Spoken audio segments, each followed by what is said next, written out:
Oi, meu nome é Bianca, moro em Salvador, Bahia e você está assistindo ao canal Diversos.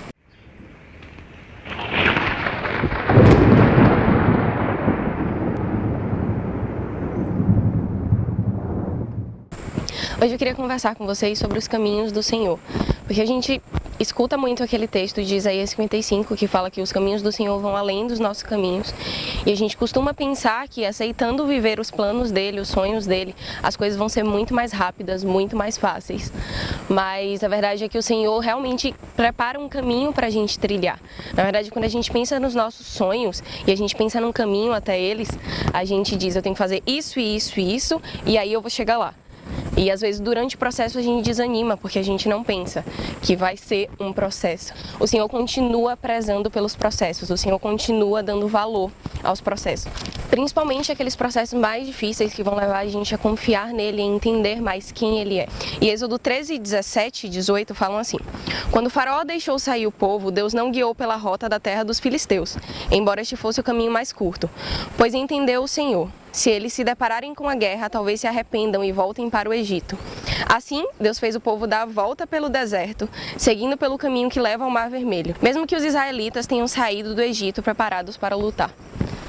Então, assim, o Senhor, ele, apesar de existir o caminho mais curto, e a Bíblia é muito clara quando ela fala que eles tinham arma para lutar, eles conseguiriam lutar e enfrentar os filisteus, o Senhor preferiu que eles passassem pelo caminho mais longo. Eles tinham armas para lutar, eles estavam preparados para lutar, eles estavam preparados para a guerra, mas o Senhor decide levar eles por esse caminho mais longo, que é um caminho que passa pelo deserto, para que, além de eles não precisarem lutar e não se desanimarem, eu acho que é aí que vem a parte mais incrível e a parte em que a gente deve confiar, descansar e buscar viver e amar os caminhos do Senhor, porque quando a gente segue os caminhos dele, acontece isso, que é: mais pra frente vocês vão lendo o capítulo, eu vou deixar a referência aqui. E Faraó se arrepende de ter deixado o povo sair do Egito e pega o exército dele inteiro e manda atrás do povo.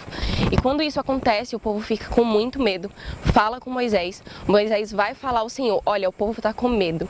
Então, uma das coisas que a gente precisa lembrar é que o caminho de Deus não vai ser um caminho em que a gente não vai encontrar dificuldades, não vai ser um caminho em que a gente não vai se desesperar, não vai ser um caminho em que a gente não vai precisar exercitar a nossa fé. Às vezes a gente espera que nos caminhos do Senhor a gente precise se manter ali no mesmo nível que a gente sempre viveu e as coisas vão estar muito fáceis pra gente, mas a verdade é que é um caminho de risco, sim. É um caminho em que são mais altos, né? O Senhor fala isso, os meus caminhos são mais altos. Então, quanto mais alto, mais medo dá quando a gente olha para baixo. E esses são os caminhos do Senhor. O povo tem medo, Moisés vai falar para o Senhor a respeito disso e Deus diz: Moisés, diga ao povo que marche.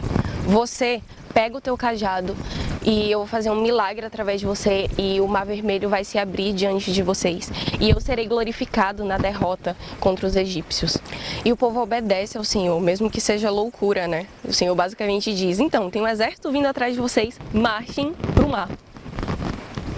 Não faz sentido nenhum pra gente. Mas o povo obedece o Senhor, eles dependiam do Senhor naquele momento. Os caminhos do Senhor vão levar a gente para uma posição de dependência, em que a gente não tem saída além de fazer aquilo que o Senhor nos manda fazer. E foi essa posição do povo de Israel. Eles poderiam ter: estamos preparados para lutar, então vamos enfrentar os egípcios, mas eles escolhem a opção menos lógica, porque eles escolhem obedecer ao Senhor. E quando a gente obedece ao Senhor, a gente desfruta da grandeza e da soberania dele. E esse é o momento em que o povo é testado, esse é o momento em que o povo precisa se posicionar em obediência ao Senhor, em confiança no Senhor, em descanso na palavra do Senhor. E essa é a posição que a gente deve tomar todos os dias. Essa foi a maneira como Jesus, o nosso mestre, caminhou aqui. Então, para terminar, eu quero deixar com vocês uma palavra do Senhor. E ele fala em Deuteronômio 5:29, como seria bom se o coração deles fosse sempre assim, se estivessem dispostos a me temer e a obedecer a todos os meus mandamentos.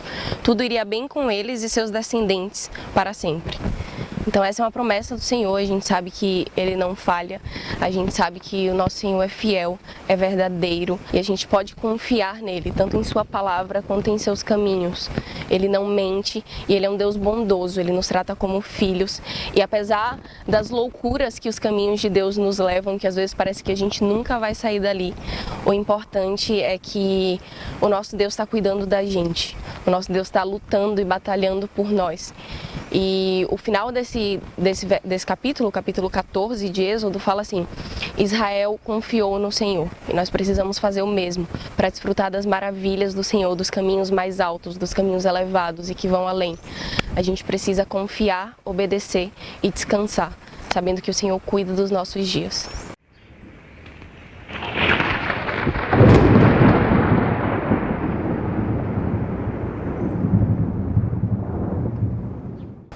Se inscreva no canal para receber mais vídeos que nós vamos produzir de muitas séries falando sobre muitos assuntos. E é isso, eu espero que vocês tenham gostado. Ativa o sininho, né, essas coisas que faz, dá o like e deixa o seu comentário. Eu acho que essa é a parte mais importante, deixa o seu comentário. Beijo!